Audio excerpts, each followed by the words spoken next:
આજની બે બુક છે, એમાંથી પહેલી બુક છે લોસ્ટ એન્ડ ફાઉન્ડર, જેના ઓથર છે રેન્ડ ફિશકિન. એ બુકને રિવ્યુ કરશે ચિત્રાંગભાઈ. સ્પેસિફિકલી યુએસ થી થોડાક ટાઈમે આવ્યા હતા ને આપણે પકડી લીધા, બરાબર છે. નહીં તો પહેલા ઓફકોર્સ એને એક કે બે રિવ્યુ કરેલા છે when he was here. Again પાછા આવ્યા હતા તો આપણે રિક્વેસ્ટ કરી, તો એ બી આપણે એમ જોઈએ ને તો સીઝન રિવ્યુઅર છે, આગળ ઘણી બધી બુક રિવ્યુ કરેલી છે. તો without wasting time please welcome ચિત્રાંગભાઈ. Hello friends, good evening. 4 વાગ્યા પછી ઇવનિંગ થઈ જાય. સો આજની બુક છે lost and founder by Rand Fishkin. એનું ટાઇટલ ઘણું સરસ છે, a painfully honest field guide to the startup world. Before I start I take your permission કે હું ફ્લેશ કાર્ડ યુઝ કરીશ, કારણ કે આ બુક એટલી વિશાળ છે, આમ નાની દેખાય છે પણ એટલી વિશાળ છે કે કંઈક ચૂકી નહીં જાય એ જવાય, એને માટે હું ફ્લેશ કાર્ડ યુઝ કરીશ. આમ પણ નાનો હતો ને ત્યારથી એવોર્ડ ફંક્શન્સ ને કોફી વિથ કરણ ને કપિલ શર્મા શો છે ને, પેલો આમ અંદરથી સવાલ પૂછે ને તો આપણને સારું લાગે, એટલે મેં કહું આપણે ટ્રાય કરી જોઈએ.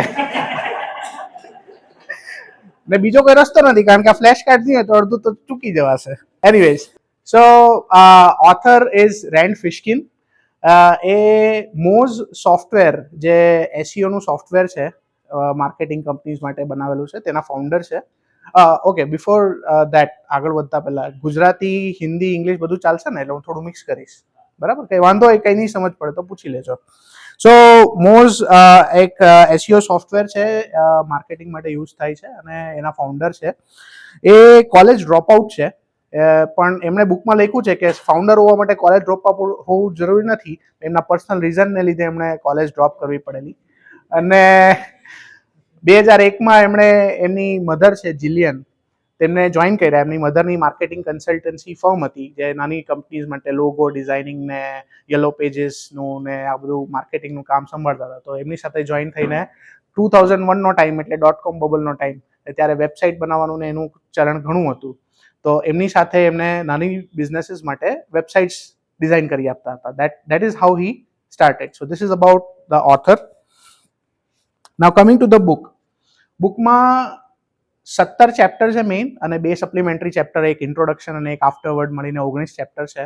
પણ 19 ચેપ્ટરમાં ઘણું બધું નોલેજ એમનો, બિંગ અ ફાઉન્ડર, એમણે ફાઉન્ડર્સ પર્સપેક્ટિવથી એમની આખી જે જર્ની છે, કે જ્યારથી એમણે સ્ટાર્ટ કર્યું અને એમને કેટલા ચેલેન્જીસ આવ્યા, whatever problems he faced and how he overcome that problem. અને ઓવરકમ કર્યા પછી આપણને જ્ઞાન થાય. ઘણીવાર તકલીફ આવે તો પછી આપણે રેટ્રોસ્પેક્ટ કરીએ ને તો ખ્યાલ આવે કે ઓકે, આવું કરવાય, આવું નહીં કરાય. તો એ પ્રોબ્લેમ, એનું સોલ્યુશન કેવી રીતે આવ્યું, અને પછી એને માટેની એડવાઇસ શું હોઈ શકે. અને each chapter is describing one of the problems which any of the startup founder can face. So એના વિશેની આ બુક છે.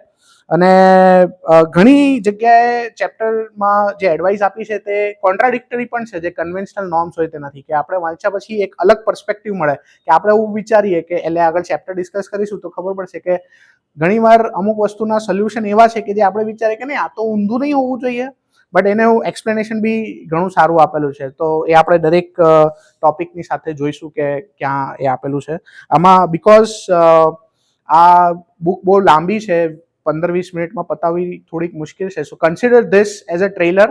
આના પછી બુક જરૂરથી વાંચજો, એ ચોક્કસ ફાયદો કરશે. આ બુક મેં જ્યારે રિવ્યૂ, એટલે વાંચવાની સ્ટાર્ટ કરી, મને આપવામાં આવી, તો મને એમ કે નાની મસ્તી બુક છે, ફટાફટ પતી જશે, મારી બુક રીડિંગની સ્પીડ ઘણી સારી છે. પણ પછી મને રિયલાઇઝ થયું કે મને કોઈ પૂછે ને કે તમારી લાઈફની જે 100 બુક્સ વાંચી છે તેમાંથી સારી બુક કઈ, તો મને તરત atomic habits, psychology of money, eat the frog એ યાદ આવે. પણ એ બધી બુક્સમાં કેવું છે કે એટોમિક હેબિટ્સ એક એવી બુક છે કે બુક મોટી, પણ એની અંદરનો સંક્ષિપ્ત બહુ નાનો છે. ઈટ ધેટ ફ્રોગ, સાયકોલોજી ઓફ મનીમાં ઘણા બધા ટોપિક્સ છે, પણ બુક નાની છે. આ બંનેનું કોમ્બિનેશન છે. બુક બી થોડી મોટી છે, અને અંદર ટોપિક્સ બી ઘણા સારા કવર કરેલા છે. So I hope you will like it. So first chapter is about the introduction. ઇન્ટ્રોડક્શનમાં ઓથરે શરૂઆત બહુ જ સારી કરી છે. He gave the name cheat codes. Cheat codes હોય ને ગેમમાં, એટલે આપણે ગેમ રમીએ તો સ્ટાર્ટઅપની જર્નીને ગેમ રમવા સાથે કમ્પેર કર્યું છે, કે તમે કોઈ બી એક ગેમ રમો ને તો પહેલા લેવલમાં તમે આઉટ થઈ જાઓ, પછી બીજા લેવલ પર પહોંચો, પછી પાછા આઉટ થઈ જાઓ, એમ કરતાં ધીમે ધીમે તમે શીખી શકો. એટલે એ ઓથરનું માનવું એવું છે કે એક સારા સ્ટાર્ટઅપ ફાઉન્ડર થવા માટે 1-2 સ્ટાર્ટઅપ્સ ફેલ બી થયા હોય ને તો તો આજકાલ એક સારો ટ્રેડ ગણાય છે કે okay you know what to do and what not to do.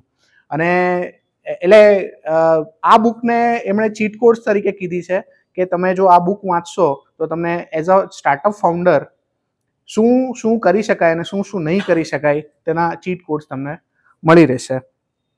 એમણે એક એમનું મીટઅપ માં ગયેલા તેની એક ચર્ચા કરેલી છે કે he was invited to entrepreneurship meetup કે જ્યાં બહુ સિરિયલ એન્ટરપ્રેનર્સ હતા. સિએટલમાં છે, એટલે સિએટલ ઇઝ લાઈક સિલિકોન વેલીની નજીક ને એવું કહેવાય. એટલે ત્યાં સિરિયલ એન્ટરપ્રેનર્સ હતા અને ત્યાં એવા લોકોને મળ્યા કે એવું બાપરે આવા લોકોને તો આપણે ખાલી વિચારી જ શકીએ એવા લોકોને મળ્યા. પછી ત્યાં જઈને ખબર પડી કે મને જે પ્રોબ્લેમ છે તે એ લોકોને બી એ જ પ્રોબ્લેમ છે. એટલે સ્ટાર્ટઅપ ફિલ્ડમાં પ્રોબ્લેમ્સ બધાના સરખા જ હોય છે, કદાચ રેશિયો નાનો મોટો થોડો હોઈ શકે. અને એટલે એમણે એ બહુ ભારપૂર્વક કીધું છે કે તમારે એવું કંઈ બી વિચારવાની જરૂર નથી કે તમારા પ્રોબ્લેમ્સ છે તો કેવી રીતે ફેસ કરીશ. લોકો સાથે ડિસ્કસ કરશો તો એકબીજાને મળીને તમને એના સોલ્યુશન્સ મળશે. અમુક કન્સેપ્ટ્સ એમણે કીધા છે કે જે આપણે માટે મિસકન્સેપ્શન્સ ઘણીવાર હોઈ શકે. કે એમણે એવું કીધું કે નોર્મલી જે સ્ટાર્ટઅપ ફાઉન્ડર ની આપણી છબી ને તો યંગ છોકરો હોય કે યંગ છોકરી હોય એવું આપણને લાગે કે બહુ યંગ હોય, પણ એવું નથી. કે ઘણા જે સક્સેસફુલ સ્ટાર્ટઅપ ફાઉન્ડર છે તે લોકો 35 થી 45ની એજમાં સ્ટાર્ટઅપ કરતા હોય છે. બીજું એ કે ઘણીવાર સ્ટાર્ટઅપ કરવા માટે પૈસાની જરૂર છે, you need money. So a lot of successful startup founders come from money, કે જેમની પાસે ફાઇનાન્શિયલ બેકિંગ છે એ હોવું બી જરૂરી છે. લેસ દેન 50% સ્ટાર્ટઅપ્સ સર્વાઈવ મોર દેન 4 years. અને ઘણા બધા સ્ટાર્ટઅપ્સ એવા છે કે જે હજુ સુધી ઇન્વેસ્ટરના પૈસા પાછા નથી આપી શકે. એટલે આ બધા અમુક ફેક્ટ્સ છે જે ધ્યાનમાં રાખવાની જરૂરત છે. Coming to chapter 1, first chapter is truth shall set you free. એટલે ટ્રાન્સપેરન્સીની વાત કરી છે કે તમે કોઈ પણ બિઝનેસમાં એન્ટરપ્રેનર હો કે બિઝનેસમાં હો કે સ્ટાર્ટઅપ ફાઉન્ડર હો, ટ્રાન્સપેરન્સી ઇઝ વેરી ઇમ્પોર્ટન્ટ. એમણે એમની કેવી રીતે how he fell in to debt, એ બહુ મોટા કર્જમાં આવી ગયેલા હતા બિઝનેસ ચાલુ કર્યો ત્યારે, અને પછી એ કેવી રીતે એમાંથી બહાર નીકળાય, એમાંથી શું શીખ મળી, અને પછી એમણે ટ્રાન્સપેરન્સીની વાત કરી કે કોઈ પણ દિવસ if you are an entrepreneur and if you face any problems, you have to be transparent with your team. ઘણીવાર કેવું થતું હોય કે આ જે ફાઉન્ડર કો ફાઉન્ડર હોય તે લોકો વિચારે અરે આ પ્રોબ્લેમ છે પણ આપણે કોઈને કહેવો નથી, કોઈક રીતે સોલ્વ કરી દઈશું. અને પછી એક એવો પોઈન્ટ આવી જાય કે જ્યાં પછી કોઈ તમને હેલ્પ નહીં કરી શકે and that startup or venture fails. એના કરતાં પહેલેથી તમે ટ્રાન્સપેરન્સી રાખો. તમારી સાથે એટલીસ્ટ જે લોકો કામ કરે છે તેમને જો તમે પહેલેથી ટ્રાન્સપેરન્ટલી કોઈ પ્રોબ્લેમ આવે તો કહો, તો ઘણીવાર એ લોકો તમને હેલ્પ કરે. એમની સાથે કેવી રીતે આ થયું તે બહુ સારી રીતે ચેપ્ટર 1માં એમણે સમજાવેલું છે. સેકન્ડ ચેપ્ટર ઇઝ, કદાચ અહીંયા ઘણા બધા લોકોના સવાલ હોય કે સ્ટાર્ટઅપ ઇન્ડસ્ટ્રીમાં સર્વિસ વર્સિસ પ્રોડક્ટનું કમ્પેરિઝન કરેલું છે કે સર્વિસીસનું સ્ટાર્ટઅપ હોવું જોઈએ કે પ્રોડક્ટ્સનું સ્ટાર્ટઅપ હોવું જોઈએ. So he started this as a service startup, but then eventually they made it as a product. So how and why? તો એટલે ઓથરનું એવું માનવું છે, એટલે they accidentally fell into that કે એ લોકો માર્કેટિંગ સર્વિસીસ જ આપતા હતા અને એસઈઓ સર્વિસીસ જ આપતા હતા, પણ સાથે સાથે એમણે બ્લોગ લખવાનું ચાલુ કર્યું અને નાનું ટૂલ બનાવવાનું સ્ટાર્ટ કર્યું અને એ એમના કસ્ટમર્સને આપતા ગયા. અને જ્યારે માર્કેટિંગ કન્સલ્ટન્સી સર્વિસીસના બિઝનેસમાં પ્રોબ્લેમ આવ્યો તો how this product and this blog and everything that helped him. તો એ એમણે કીધું છે કે why startup world hates services, કે સર્વિસીસ સ્કેલેબલ નહીં હોય, સર્વિસીસ ઇન્ડસ્ટ્રી સ્કેલેબલ નહીં હોય. સર્વિસીસ મીન્સ કે તમારી પાસે if you are giving a service, it tax a lot of time and effort, અને એને સ્કેલ કરવું 10x 100x કરવું એટલું ઇઝી નથી. પણ પ્રોડક્ટ હોય સોફ્ટવેરનું સ્પેસિફિકલી તો તમે એને ગ્રો બહુ ફાસ્ટ કરી શકો. અને એને કમ્પેરિઝન આપેલું છે being a service industry or a product industry નું. So that's one very important chapter, at least મારા perspective થી મને ઘણું ગમ્યું. Third chapter is great founders don't do what they love but what is needed. Again this is something જે આપણે શીખવાની જરૂર છે કે ઘણીવાર કેવું હોય, આપણે if we are passionate about something we just jump into it. પેલું કે ને કે an entrepreneur is something who jumps off the cliff and then builds the helicopter while he is going down. તો એવું નહીં કરાય. If you are passionate if you are passionate, it is good thing. It can give energy to your startup, to your venture, everything. But you have to identify what is good for what product or service that you are trying to build. જ્યાં delegate કરવાની જરૂરત હોય ત્યાં delegate કરો, એમણે એક સારા bird નામની એમની સીઓ અપોઇન્ટ કરેલી હતી, તે કેમ કરેલી, એમની સાથે શું પ્રોબ્લેમ્સ થયા તે બધું બી ડિસ્કસ કર્યું છે. અને the last thing that is mentioned in this chapter is that best leaders know when to lead and when not to lead. એટલે સારા લીડર્સ એવા હોય કે જેને ખબર હોય કે અહીંયા મારે લીડ કરવાની જરૂર છે ને અહીંયા મારે લીડ કરવાની જરૂર નથી. So that you should know. એટલે લીડરશિપ વિશે થોડી એમણે ચર્ચા કરેલી છે. That's one very good takeaway from this. Chapter number 4 is beware the pivot. Pivot એક બહુ બઝવર્ડ છે. લોકો કંઈ બી થાય ને કે આપણે પિવટ કરી લઈએ, હવે આપણા પ્રોડક્ટને પિવટ કરી લઈએ. તો મને ખતું જ કે આ ઘણા લોકોને થશે કે આ શું આવવાનું છે. તો વોટ ઓથર સેઝ ઇઝ કે પિવટ બહુ જલ્દી નહીં કરો. જ્યાં એકદમ જરૂરી હોય ને તો જ કરો, otherwise give it time. So because એના અમુક રીઝન્સ છે કે પિવટ કરવું એટલું ઇઝી નથી. પિવટ કરવું એટલે જે કર્યું છે, બનાવ્યું છે તે બધું સ્ક્રેચ કરીને ફરીથી નવું કરો અથવા નવી ડિરેક્શનમાં જાઓ. એટલે તમારા જે જૂના એફર્ટ્સ જે છે તે બધા તમારા ઝીરો થઈને તમારે નવેસરથી કરવું પડે. તો that is got a cost, તમે કોઈ પણ રીતે જુઓ તો. અને એને અવોઇડ કરવા માટે શું કરવું જોઈએ કે તમારું જે માર્કેટ અને જે તમારો આઈડિયા છે ને તેનું એક પ્રોપર રિસર્ચ કરવું જોઈએ. So that's why he says beware the pivot. બીજું એક વસ્તુ ચેપ્ટર 5 માં કીધું છે કે સ્ટાર્ટઅપ કેરીઝ ફાઉન્ડર્સ બેગેજ. કે ઘણીવાર founder becomes the startup and startup becomes the founder. એટલે ફાઉન્ડર જે હોય ને તેની જે પણ પર્સનાલિટી ટ્રેટ્સ, એના જે થોટ્સ હોય ને તે તમને સ્ટાર્ટઅપની અંદર દેખાવા માંડે. તમે આમ જોશો સ્ટાર્ટઅપ વર્લ્ડમાં તો ઘણીવાર જો તમે સૂક્ષ્મ દ્રષ્ટિએ જુઓ તો તમને એવું લાગે કે હા, આ સ્ટાર્ટઅપ આવો વ્યક્તિ જ બનાવી શકે. અને ધેન ઇફ યુ સી તો એની પર્સનાલિટી અને સ્ટાર્ટઅપ જે રીતે કામ કરતું હોય ને તેની પર્સનાલિટી મેચ જ થાય. તમે સ્ટીવ જોબ્સને જુઓ કે માર્ક ઝકરબર્ગને જુઓ કે એ વ્યક્તિની ટ્રેટ્સ તમને એમાં દેખાય. So that's what he has said. And then એમણે એવું કીધું છે કે એવું નહીં થવા દેવો. Startup should be a different entity, you should be a different entity. અને એવું નહીં થવા માટે તમને જો ટ્રેનિંગની જરૂરત હોય, કોઈની હેલ્પની જરૂરત હોય તો એ ડેફિનેટલી લો. ઇટ શુડ નોટ રિલેટ કે આ સ્ટાર્ટઅપ છે એટલે આ ફાઉન્ડર આવો જ હશે, કે આ ફાઉન્ડર છે તો આ સ્ટાર્ટઅપ આવું જવું જોઈએ. Now next 3 chapters are about raising money. First thing that author says in chapter 6 is that don't raise money for wrong reasons or from wrong people. કે ખોટા વ્યક્તિ પાસેથી અથવા ખોટા રીઝનથી જો તમે પૈસા લેશો તો એમાં બહુ બધા પ્રોબ્લેમ્સ આવશે. એટલે એમણે કીધું છે કે don't sign the deal in blood. એવું પેલું ઘોસ્ટ રાઇડર મૂવીનો એક રેફરન્સ આપેલો છે કે તમે ડીલ સાઇન કરો તો લોહીથી ડીલ સાઇન નહીં કરવાની, નહીં તો તકલીફમાં મુકાઈ જશો. સો વીસીનો જે પર્સપેક્ટિવ હોય ને તે ઘણું ઇમ્પોર્ટન્ટ છે. કે વીસી જે વેન્ચર કેપિટલિસ્ટ તમને પૈસા આપે છે તે શું કારણથી, શું જોઈને પૈસા આપે છે, તમારી થોટ અને એની થોટ મેચ થાય છે કે નહીં એ જાણવું બહુ જ જરૂરી છે. આ ચેપ્ટરમાં 1-2 પોઈન્ટ્સ એટલા સરસ કીધા છે કે જે જો તમે ફંડિંગ લેવા જતા હોય તો એ જાણવા બહુ જ જરૂરી છે. કે આખું જે વીસીનું કેલ્ક્યુલેશન હોય તે કેવું હોઈ શકે. કે for example if you go to a VC and if you ask for money, so he will give you money. એટલે આપણને તેમ થાય પૈસા આપ્યા એટલે એને તો ઇન્ટરેસ્ટ થશે જ ને. પણ નહીં, વીસીના માટે શું હોય કે VC they put money in a basket. કે 50 કંપનીમાં કે 100 કંપનીમાં કે 20 કંપનીમાં મૂકે ને એને માટે એને તો 2 કે 3 કે 5 જ યુનિકોર્ન્સ જોઈતા હોય. સો જેવું વીસીને એવું લાગ્યું કે your startup is not the one which he was looking for, એ તમારામાં ઇન્ટરેસ્ટ ચૂકી જશે. ને તમારે તો કેવું થયું કે તમારા માટે વીસી એક જ છે પણ વીસી માટે ઘણા બધા સ્ટાર્ટઅપ છે. તો વીસી ચાલ્યો ગયો એટલે તમારી પાછો ચેલેન્જ, નવો વીસી શોધવાનો, નવા પૈસા લાવવાના. So that's why he says કે don't raise money from wrong people or for wrong reasons. એ ઘણી બહુ સરસ આપ્યું છે એમનું પોતાનું. કે ફોર એક્ઝામ્પલ એક ફંડ હાઉસ છે જેની પાસે $400 મિલિયન છે અને એ લોકો 3x રિટર્ન કહે છે તો એ લોકો $1.2 બિલિયન કરવા પડે. હવે એમ કે એક કંપની એવી હોય કે જેનું વેલ્યુએશન $45 મિલિયન હોય અને એમાં $15 મિલિયન તમે લો અને પછી એ કંપની 10x ગ્રો કરી જાય તો પેલા એ જે $15 મિલિયન આપેલા તેના $150 મિલિયન થઈ જાય. તો એકચ્યુઅલી જોવા જાય તો 10x 15 ના 150 કોણ આપે છે? બટ એ વીસી માટે તો પણ એ નુકસાનનો સોદો છે. કારણ કે એણે હજુ 1.2 બિલિયન પહોંચવા માટે આવી 8 કંપનીઓ શોધવી પડશે કે જે 10x ગ્રો કરી શકે. So this kind of equations and calculations are very important. કે જ્યારે પણ તમે પૈસા લો ત્યારે આ વસ્તુ તમારે ધ્યાન રાખવાની જરૂર છે. Chapter 7 is about don't ask money from complete strangers. જેને તમે ઓળખતા નથી તેની પાસેથી પૈસા નહીં લેવા જોઈએ. તેનું બહુ સરસ એક્ઝામ્પલ આપેલું છે કે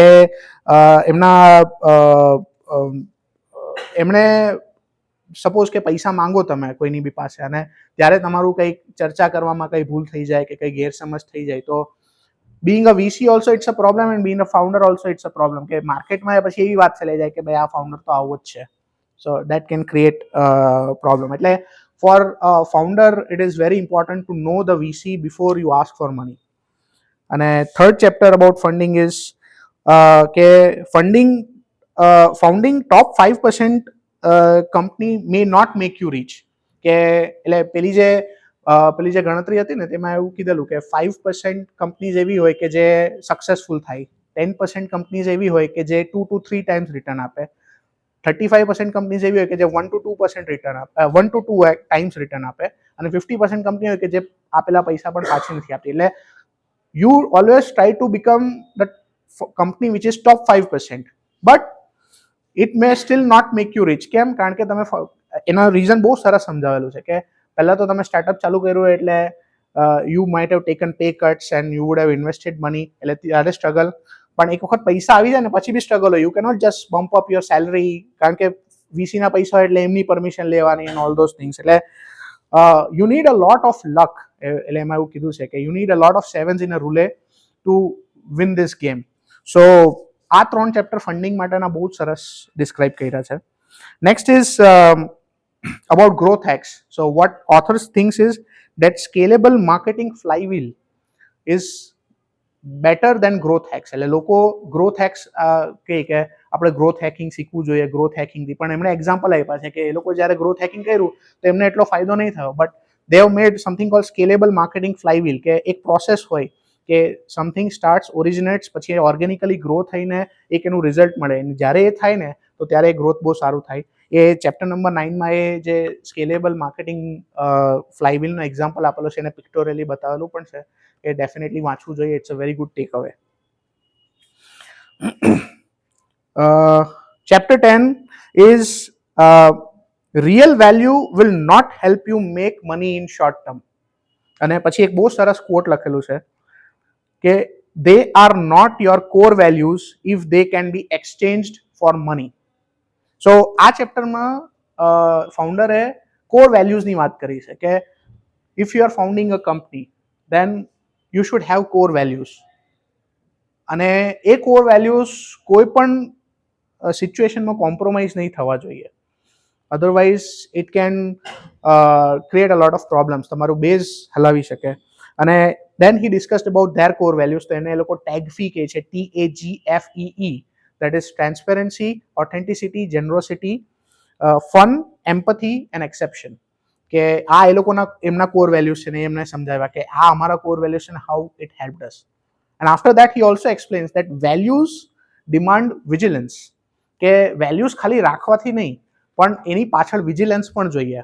કે ફોર એક્ઝામ્પલ તમારા એમ્પ્લોઈઝ છે તો એમાં એ વેલ્યુઝ તમે ગ્રો કરો તો એને માટે you need retention, motivation and cohesion. કે રિટેન્શન કરવું બહુ જરૂરી છે એમ્પ્લોઈઝનું જેની પાસે વેલ્યુઝ છે, એમને મોટિવેટ કરવા બહુ જરૂરી છે, અને કોહિઝન કે એક સાથે કામ કરવું પણ બહુ જરૂરી છે. So it's a very good chapter on core values thing. Chapter 11 is very very interesting. આમાં બહુ અલગ એક વસ્તુ જાણવા મળી કે living the life of your customer and their influencers. તો એમાં he described કે they were making a product called Moz Analytics. એમના ચીફ પ્રોડક્ટ ઓફિસરની સાથે ઘણી મીટિંગ્સ કરી, એમણે ઘણું ટ્રાય કર્યું, ઘણા બધા માર્કેટિંગ ટેક્ટિક્સ બધું કર્યું, but somehow they were not able to make the product successful. પછી suddenly he met his friend Will Reynolds, કે જે એક સિયર ઇન્ટરેક્ટિવ નામની માર્કેટિંગ કંપનીના ફાઉન્ડર હતા અને એનો બહુ સારા ફ્રેન્ડ હતા. સો વન્સ દે મેટ ફોર ડ્રિંક્સ, અને ત્યારે વાત કરતા કરતા અચાનક એમને થયું કે યાર તને બી પ્રોબ્લેમ છે, મને બી પ્રોબ્લેમ છે, શું કરે? એને એક આઈડિયા આવ્યો કે આપણે લાઈફ ચેન્જ એકબીજાને ઇન્ટરચેન્જ કરી દઈએ. હું તારી કંપની ચલાવું, તું મારી કંપની ચલાવ. So for a short period of time they interchange their roles. Rand Fishkin એમની વાઇફને લઈને ફિલાડેલ્ફિયા ચાલ્યા ગયા, પેલો ભાઈ આ બાજુ આવીને એમની કંપની ચલાવવા માંડ્યો. દે કોઓર્ડિનેટેડ, અને પછી એમના ઈમેલ્સથી માંડીને મીટિંગ્સથી માંડીને બધું જ્યારે એટેન્ડ કર્યું ત્યારે ખબર પડી કે why, because Will Reynolds was his target customer. અને ત્યારે એમની લાઈફ જીવ્યા પછી ખબર પડી કે અમે લોકો જે વિચારતા હતા અને પ્રોડક્ટ બનાવતા હતા અને આને જે શું તકલીફ છે તેમાં બહુ ડિફરન્સ છે. So after that experiment he came back, he sat with his product team, he revamp the whole product. જેમની ટાઈમલાઈન હતી તેને પુશ કરી, થોડો લેટ થયું, but still they were able to make a very successful product. So this is something કે which is very new and innovative. અને પછી કીધું કે આવું બધા લોકો નહીં કરી શકે, સો એમણે ટિપ્સ પણ આપી છે કે if you cannot do this, કે દર વખતે થોડું કંઈ આપણે બીજાની જગ્યાએ જઈને બેસીએ, કોઈ બેસવા આવી નહીં, તો એમણે એના સોલ્યુશન બી આપ્યા છે કે તમે આ પ્રોબ્લેમનું કેવી રીતે સોલ્યુશન કરી શકો. તો there are 6 things that you can do. You can do volunteering or internship, જે વસ્તુમાં તમને પ્રોબ્લેમ થતો હોય ત્યાં તમે કોન્ફરન્સીસ કે ઇવેન્ટ્સ અટેન્ડ કરી શકો, કન્સલ્ટિંગ હાયર કરી શકો, ટીચિંગ કરી શકો, ભણાવી શકો એ ટોપિક વિશે, એટલે તમે ઓટોમેટિક તમે એના વિશે શીખશો. અને બીજું કે છેલ્લે કંઈ જ નહીં હોય તો higher somebody who comes with that solution for that problem. So this is a very good takeaway. Then chapter 12 talks about great products are rarely minimally viable. લોકો MVPs launch કરતા હોય છે. Again, it's one of the trend કે MVP launch કરીને જોઈએ, but it can backfire. શું થાય, MVP માં તમે લિમિટેડ પ્રોડક્ટ્સના લિમિટેડ ફીચર્સ આપ્યા હોય તો તમારા કસ્ટમર કદાચ એવું જ વિચારે કે આ જ પ્રોડક્ટ છે, પણ એના કરતાં તમારી પાસે બીજો સારો ઓપ્શન છે. So don't do that. You should at least have exceptionally, એટલે એમાં કીધું છે કે EVP નામ આપ્યું છે, એક્સેપ્શનલી વાયેબલ પ્રોડક્ટ, કે તમારું જે પ્રોડક્ટ છે તે એક્સેપ્શનલી વાયેબલ હોવું જોઈએ, કે તમારા કોમ્પિટિટર્સની સામે તો એટલીસ્ટ તમારા ક્લાયન્ટને એવું લાગે કે નહીં આ બરાબર છે. નહીં તો ઘણી વાર તમે MVP લોન્ચ કરી દો ને તો આપણો ઓછા અંકાઈ જઈએ કે આ તો બરાબર નથી પ્રોડક્ટ, જ્યારે તમારી થોટ પ્રોસેસ કંઈ MVPમાં દેખાતી નથી. So at least it has to be exceptionally viable. This is a very interesting question I like to ask you કે should you sell your startup early? ઓથરે આ સવાલ પૂછ્યો છે અને પછી એનો જવાબ આપ્યો છે કે યસ પ્રોબેબલી. કે ઘણીવાર લોકો એમ કહે ને કે અરે આ કંપનીનું તો વેલ્યુએશન 10x થશે ને 20x થશે ને 50x થશે ને. he also went through that process કે HubSpot એમને ઓફર આપેલી હતી કે અમે તમારી કંપની ખરીદવા માંગીએ છીએ, અને નેગોશિએશન્સ કરતા આમણે કીધું કે we would like to go somewhere above $40 million, અને HubSpot પછી કીધું કે $25 million થી વધારે અમે નહીં આપી શકીએ. તો $25 million ત્યારે લઈ લીધા હતા તો રેન્ડ ફિશકિનને $8 million, $8.125 million ટુ બી પ્રિસાઇઝ મળતે. હવે જ્યારે રિજેક્શન થયું એટલે ગઈ એ ઓપોર્ચ્યુનિટી પછી એ યાદ કરે છે અને કહે છે કે ત્યારે એ પૈસા લઈ લેવા જોઈતા હતા મારે, કારણ કે એ પૈસા પણ મળતે. આજે મારી પાસે 15 વર્ષ જૂની હું કિયા વાપરું છું, એમાં કંઈ પ્રોબ્લેમ નથી, પણ મિલિયનર બનીને ફરવું એની મજા જ અલગ છે.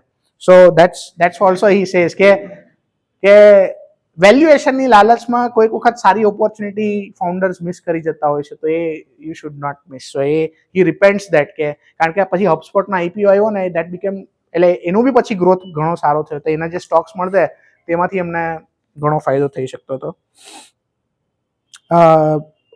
Chapter 14 is about if you think management is the only way up. ઘણીવાર કંપનીમાં લોકો એવું વિચારે કે એક ઇન્ડિવિજ્યુઅલ કોન્ટ્રીબ્યુટર હોય તેના અમુક વર્ષનો એક્સપિરિયન્સ થાય તો then they say કે now you have to become a manager or something like that. તો એ કોન્સેપ્ટને કાઢી દો. Individual contributors can also be pillar of your company, અને દરેક વ્યક્તિમાં મેનેજમેન્ટ સ્કિલ્સ નથી હોતી. It is a skill and it is not a prize. એટલે લોકોને એવું નહીં કહો કે 4 વર્ષ પછી તને મેનેજર બનાવી દઈશ, કે you should not give that kind of thing, but instead કોઈનામાં એવી સ્ટ્રેન્થ હોય તો એને એઝ એ ઇન્ડિવિજ્યુઅલ કોન્ટ્રીબ્યુટર એને ડેવલપ કરો, create center of excellence, subject matter expertise, અને એને તમારી ટોક્સમાં ને એમાં ઇન્ક્લુડ કરો. એમને બી તમે you don't consider them as second class citizens, you consider them as you mention કે these are also strong pillars of our company. So that is also a good takeaway. Chapter 15 is vulnerability is not equal to weakness. તમારી વલ્નરેબિલિટી, જે chapter 1માં ટ્રાન્સપેરન્સીની વાત કરી, again touching back the same point, કે vulnerability ઘણીવાર આપણને એમ લાગે કે હું આવું કહીશ, એટલે એક લાઈન લખી છે કે if people are crying in bathroom then you are fucking up. Literally fucking up લખેલું છે કે લોકો જો બાથરૂમમાં જઈને રડતા હોય ઇટ મીન્સ કે, એટલે એક મિથ છે કે લીડર બહુ સ્ટ્રોંગ હોવો જોઈએ, but that is not true. You have to have a certain empathy. Vulnerability લોકોની હોય તો એ બતાવો. અને પછી એમણે એમની કંપનીમાં શું ચેન્જીસ કર્યા તે બહુ સરસ કીધું છે કે ઓન પિરિયોડિક ઇન્ટરવલ કંપનીમાં પ્રેઝન્ટેશન્સ રાખે અને લોકો વલ્નરેબિલિટીઝ કહે કે એક વ્યક્તિ હતી કે જે એક લેડી હતી, જે એ લોકોને ખબર નહીં હતી કે એને જેન્ડર ચેન્જ કરે, પહેલાં છોકરો હતી ને પછી એ છોકરી થઈ હતી. તો એણે આખું પ્રેઝન્ટેશન આપ્યું કે વોટ જર્ની શી વેન્ટ થ્રુ. નહીં તો નોર્મલી આવું લોકો શેર નહીં કરે. પછી એક લેડી હતી કે જેનો સન ગે હતો, તો એના વિશે એણે આખું ચર્ચા કરી કે this will improve the relationship amongst yourself. એટલે વલ્નરેબિલિટી ને વીકનેસ નહીં માનવી જોઈએ. That is also something great. 16 chapter is self awareness is super power. કે તમને તમારા વિશે ખબર હોવી જોઈએ, સેલ્ફ અવેરનેસ તમારામાં હોવી જોઈએ. એમાં એમણે કીધું છે કે એ એક વખત ડિપ્રેશનમાં he was going through depression, but ઘણીવાર એને પોતાને ખબર નહીં હતી કે he was going through depression. એમને લીધે એને પોતાને ફિઝિકલી ડિપ્રેશનમાં માણસ હોય તો એને ફિઝિકલ પ્રોબ્લેમ્સ પણ થાય. તો એ that was going through.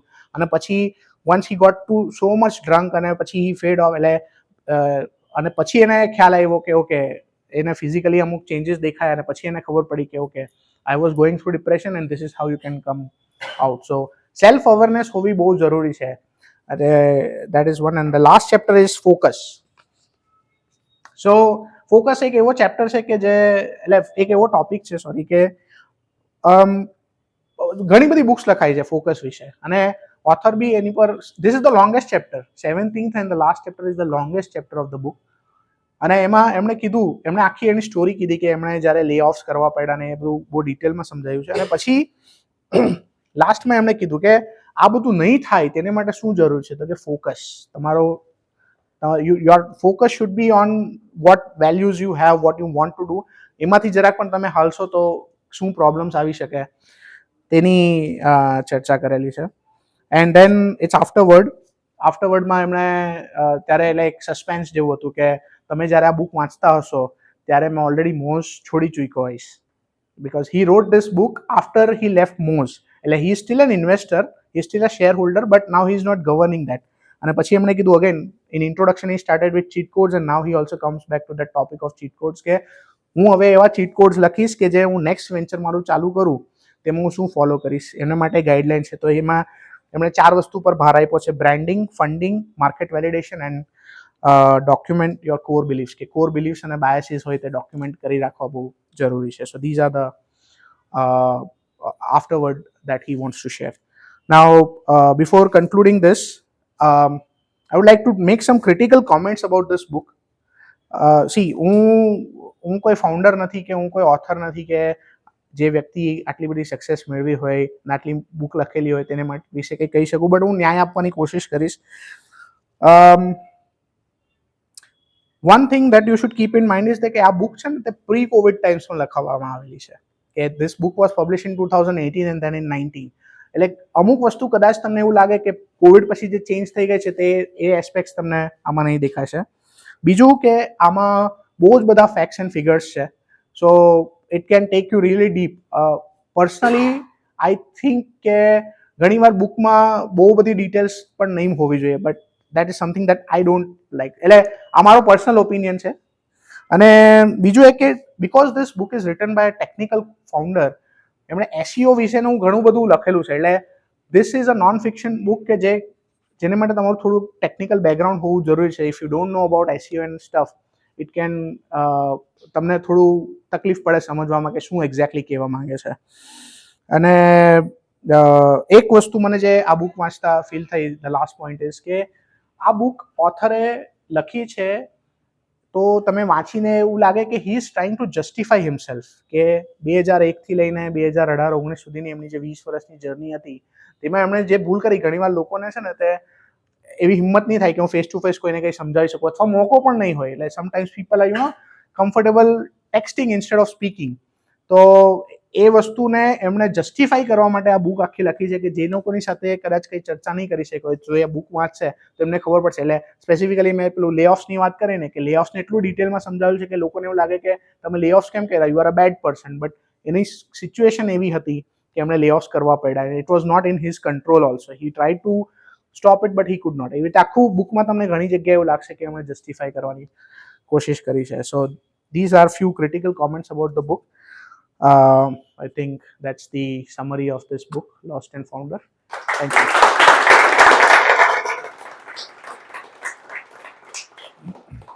Thank you very much, Chitrangbai. Long review પણ ખબર ના પડી આપણને. It was the way it was delivered was very good. So we still have 5 minutes for question answer. ફાઉન્ડરે એવું કઈ મેન્શન કરેલું છે કે લાઈફમાં 20 વર્ષની જર્ની હતી મોરમાં એવો કોઈ ક્રિટિકલ ડિસિઝન પ્રોબ્લેમ એનું સોલ્યુશન એને આપ્યું એવું કઈ? બધા પ્રોબ્લેમ ક્રિટિકલ જ હતા.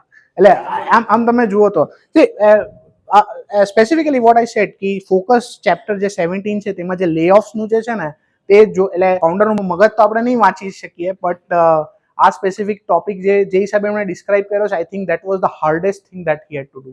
તમે શોર્ટ સમરી આપી શકો કઈ રીતે એને લોઅરની પ્રોસેસ કરેલું? એટલે લેઓફ્સમાં એવું હતું કે દે લોસ્ટ ફોકસ. એ લોકો બહુ ફાસ્ટમાં ગ્રો થવા ગયા અને એવું થયું ને દે લોસ્ટ ફોકસ કે એમણે શું કરવાની જરૂરત છે. પછી ઇન્વેસ્ટર્સ આવી ગયા અને CEO was somebody else. Sara bird was the CEO. ને પછી કંપનીએ ડિસાઇડ કર્યું કે હવે તો આપણે લેઓફ્સ કરવા જ પડે. તો he fought with the board કે ના we cannot do it, but then he did not have that control. તો એટલે losing control is also something that you should keep in mind કે તમારા હાથમાં જ કંઈ નથી. બટ સ્ટીલ અમુક વસ્તુમાં એમણે એ કર્યું. પછી જ્યારે લે ઓફ થવાના હતા ત્યારે he was not present, he had to go somewhere else. અને પછી લે ઓફ થયા. પછી વેન હી કેમ બેક કે હવે હું આજે તમને બધાને મળીને જાઉં અને પછી કાલે આવું ને તમને ખબર પડે કે મેં આવું કર્યું છે, તો the way you react to me is very difficult. So એ આખું એ ચેપ્ટર 17 એ તમે વાંચશો ને તો you will get that answer. Thank you. As per the book like core value એમનું છે ટેક પી. તો જે ટ્રાન્સપરન્સીનો ટી છે, તો ટ્રાન્સપરન્સી અને બેલેન્સ, ટ્રાન્સપરન્સી અને જે બિઝનેસના સેન્સેબલ ઇન્ફોર્મેશન કે પ્લાન હોય તે બંને વચ્ચે બેલેન્સ કરવા વિશે કંઈ કીધું છે એમણે કે જે ટ્રાન્સપરન્સી કઈ રીતે લાવવી? So when he meant transparency, what he meant is કે તમને કોઈ તકલીફ હોય ને તો તે તમે જણાવો, રાઈટ? એટલે ઓફકોર્સ સર્ટન નંબર્સ આર સચ કે જે બધાની સાથે શેર નહીં કરી શકાય. That is a different thing. That is the protocol કે that is a convention. But for example તમને ખબર જ છે કે તકલીફ છે, સેલ્સ નથી થઈ રહ્યા, કંઈક પ્રોબ્લેમ છે, આગળ જતા 3 મહિના 6 મહિના પછીનો રોડ નથી તમારી પાસે. સપોઝ તમને આજથી ખબર છે તો 6 મહિનાની રાહ નહીં જુઓ. What he meant is by transparency is કે અત્યારથી લોકોને કહો સો દેટ એ લોકોને પણ ખબર પડે. તો ઘણી વાર કેવું હોય કે લાઈક એક આપણે એઝ અ હ્યુમન બીંગ કે અરે યાર મને 6 મહિના પહેલા કીધું હતું તો હું કઈ રસ્તો કાઢતે ને. સો એ ટ્રાન્સપેરન્સી જ નહીં હોય તો એ કેવી રીતે જવાબ આપે? You know. So that is what he meant by transparency કે બધું બતાવી દેવાના ચોપડા એવું જરૂરી નથી, બટ જે થઈ રહ્યું છે તે લોકોને ખબર પડતી રહેવી જોઈએ. It should not be a black box. આ લાસ્ટ પોઈન્ટને લાઈક કનેક્ટ કરીએ, જે લે ઓફ થવાના હતા તો ત્યારે એમની ટ્રાન્સપરન્સી એની કંપનીમાં હતી કે આ એમને પ્રીવિયસલી કે આ આટલા અત્યારે માર્કેટ ડાઉન જઈ રહ્યું છે કે અત્યારે અમારો જે રિવેન્યુ છે ડાઉન જઈ રહ્યું છે, એ ટ્રાન્સપરન્સી યસ ફ્યુચરમાં એમને જે ટોપ પર્સન કે જે એમને આઈડિયા હોય કે અમારું લે ઓફ થઈ શકે છે કે આ રીતે નહીં હતી ને. પિક્ચર પતી ગયા પછી તમે જુઓ ને તો તમને એવું લાગે કે પહેલા ટ્રાન્સપરન્સીની વાત કરીને છેલ્લે પછી લે ઓફ વખતે કીધું નહીં, પણ એવું નહીં. એમણે જ્યારે બુક લખી છે ત્યારે 20 વર્ષ પછી એમણે બુક લખી છે. એટલે જે એમને બુકનું જે સ્ટ્રક્ચર એવી રીતે કર્યું છે કે એમને પછી એવી ખબર પડી કે જો ટ્રાન્સપરન્સી રાખી હોત તો કદાચ ત્યારે બી કંઈ કરી શક્યા હોત. બટ આ certain things are not in your control. પછી એક વખત વીસી ને બધા ઇન્વોલ્વ થઈ જાય ને એટલે it's not in your control. Thank you. Switching કર્યું બે કંપની આ તો એને બિલકુલ Switching? બીજી કંપની સાથે હા. તો એમાં પછી એ લોકો પેલા કે ટ્રીટમેન્ટ કર્યા છે કે ફોર એક્ઝામ્પલ હું આની કંપનીમાં જાઉં તો પેલા આને પણ ડ્યુટી તો ખબર હોવી જોઈએ. નહીં ઇટ વોઝ હા એટલે જ બહુ ઇન્ટરેસ્ટિંગ છે ને. એટલે એમણે કોઓર્ડિનેટર આમાં કેવું હોય, હું તમને એક એક્ઝામ્પલ આપું કે આ મારું મંતવ્ય છે, ધીસ ઇઝ માય ફીડબેક કે ગવર્મેન્ટ ચેન્જ થાય તો મિનિસ્ટર હોય તે ચેન્જ થાય, બરાબર? તો જે ફાઇનાન્સ મિનિસ્ટર હોય તે ડિફેન્સ મિનિસ્ટર થઈ જાય કે કોઈ બીજો જ પાર્ટીનો વ્યક્તિ આવે તો ગવર્મેન્ટમાં કેમ પ્રોબ્લેમ નહીં થાય? કારણ કે એને ચલાવવા માટે એના સેક્રેટરીઝ હોય. તમે જુઓ જે IAS IFS ઓફિસર હોય તે લોકો આ બધું ચલાવતા હોય. એટલે કંપનીમાં બી એવું હોય કે ભલે ફાઉન્ડર નથી તો કંઈ કંપની બંધ થોડી થઈ જાય. આજે કોઈ ફાઉન્ડર છે, તમે ફાઉન્ડર છો, તમે અઠવાડિયું વેકેશન કરવા જાઓ તો તમારી કંપની બંધ નથી થઈ જવાની. તમારી જે સેકન્ડ ઇન કમાન્ડ જે હશે તેને તો બધું ખબર જ હોય. સો બેઝિકલી એટલે ને જો એવું થતું હોય તો એ પ્રોબ્લેમની વાત છે. બધાને કહું છું. એટલે એમાં એમણે સમજાવ્યું કે કેવી રીતે આની આસિસ્ટન્ટ ને આની આસિસ્ટન્ટ દેવર. એટલે એવું થોડી કે વાત જ નહીં કરવાની, એવું નહીં હતું. કોઓર્ડિનેશન, ફોન કોલ્સ, મીટિંગ્સ એવું તો ચાલુ જ હતું, બટ રોલ પ્લે આવી રીતે કરેલો કે તમે જ્યાં સુધી unless and until you come in somebody's shoes you don't understand કે what problems he is going through. Yes.